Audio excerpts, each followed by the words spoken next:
آگے کہتی ہے کہ ہمیں بڑا فائدہ ہوا۔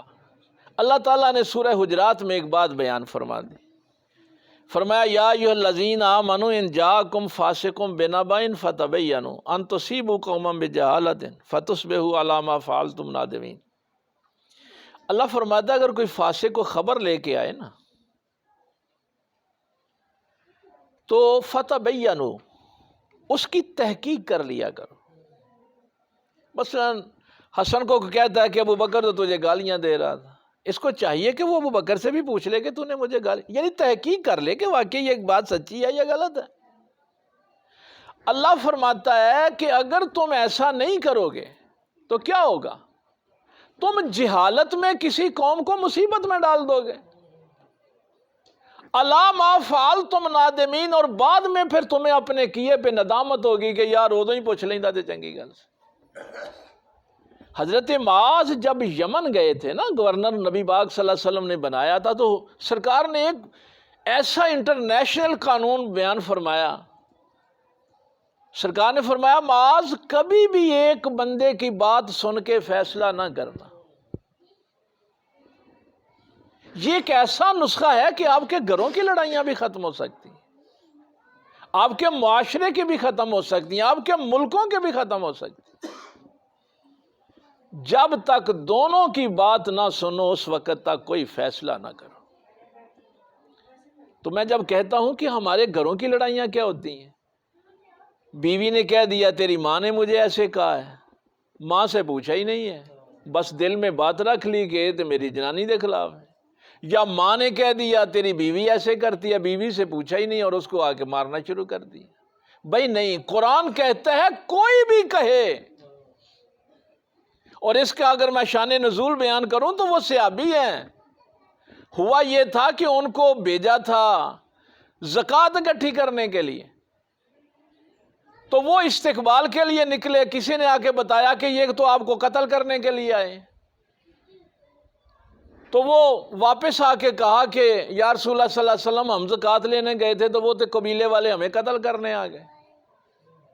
تو نبی پاک صلی اللہ علیہ وسلم نے پھر کچھ صحابی بھیجے کہ جا کے پتہ کرو، اگر بغاوت ہے تو ظاہر ہے باغی کے خلاف تو لڑنا ہے۔ یہ آیت اس وقت نازل ہوئی تھی، تو جب وہاں گئے تو پتہ چلا یہ تو معاملہ ہی نہیں تھا، وہ تو استقبال کے لیے آئے تھے، باہر کے ایک نمائندہ آ رہا ہے حضور صلی اللہ علیہ وسلم کا۔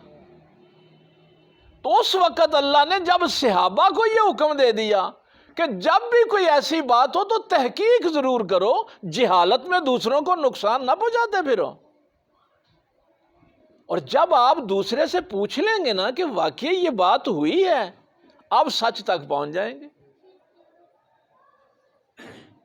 یہ بات میں اس لیے کر رہا ہوں کہ جرم بڑے بڑے جو ہوتے ہیں وہ اس وجہ سے ہوتے ہیں، جو بات میں نے کہی ہے نا کہ گناہ اور ہیں جرم اور ہیں۔ جرم ہمیشہ اس وجہ سے ہوتے ہیں کہ ہم تحقیق نہیں کرتے۔ ایک بندے نے بات کہہ دی، کان بھر دی اور بس ہم نے، اور نبی پاک صلی اللہ علیہ وسلم کا حکم کیا ہے کہ دونوں کی بات سن کے فیصلہ کرو، کبھی ایک بندے کی بات سن کے فیصلہ نہیں کرنا۔ اور قرآن نے کیا کہا ہے کہ تحقیق کرو۔ میں وہ یقین جانیے فیصلہ آباد جنازہ پڑھانے گیا تھا، مجھے وہ منظر بھولتا نہیں ہے۔ بہت بدکار آدمی تھا، بہت برا آدمی تھا۔ جنازگاہ میں آ کے لوگوں نے اس کا جنازہ نہ پڑھا، لیکن میں کہتا ہوں یار اولاد ہو تو ایسی ہو۔ اس کا بیٹا جنازے کے سامنے کھڑا ہو گیا، اس نے کہا یار بات یہ ہے کہ میرا باپ اس قابل نہیں تھا کہ اس کو معاف کیا جائے۔ اس نے جو تمہارے ساتھ ظلم کیے ہیں نا، کسی سے جھوٹا پرچہ کٹوا دیتا ہے، کسی سے ہیروئن پا دیتی ہے، کسی سے بڑے ظلم اس نے کیے، میرا باپ اس قابل نہیں ہے کہ اس کو معاف کیا جائے۔ اس نے آپ کے، اور مجھے وہ کہنے لگا مجھے ویسے بھی شرم آ رہی ہے کہ میں آپ سے کہوں کہ میرے باپ کو معاف کر دو، وہ اس قابل ہی نہیں تھا۔ اور پھر اس نے رو کے کہا اگر یار ہو سکے تو میں بیٹا ہوں، میری خاطر اس کو معاف کر دو۔ اور وہاں لوگوں کی آنکھوں، جن پہ ظلم ہوئے تھے ان کی آنکھوں میں آنسو، انہوں نے کہا یار اس پتر دے سکتے تھے، انہوں معاف کر دو۔ اولاد ہو تو پھر ایسی ہو، بعد میں تمہاری کوئی زکوٰۃ رہتی ہے تو تمہاری اولاد ادا کر دے، تمہارا کوئی حج رہتا ہے تو وہ پڑھ لے، تمہاری کوئی نماز رہتی ہے تو وہ پڑھ لے۔ یقین جانیے مجھے خوف آتا ہے اس بات سے کہ میرے پاک پیغمبر صلی اللہ علیہ وسلم جب فرماتے ہیں کہ قیامت والے دن تمہارا سب سے بڑا دشمن ہی تمہاری اولاد ہوگی. جب ان کو مثلا ایک بچے کو سزا ملنے لگے گی وہ نماز نہیں پڑھتا تو وہ اپنے باپ کا اور اپنی ماں کا گریبان پکڑ کے اللہ کی بارگاہ میں پیش کر دے گا کہ یا اللہ انہوں نے مجھے بتایا ہی نہیں تھا کہ میرے اوپر نماز بھی فرض ہے.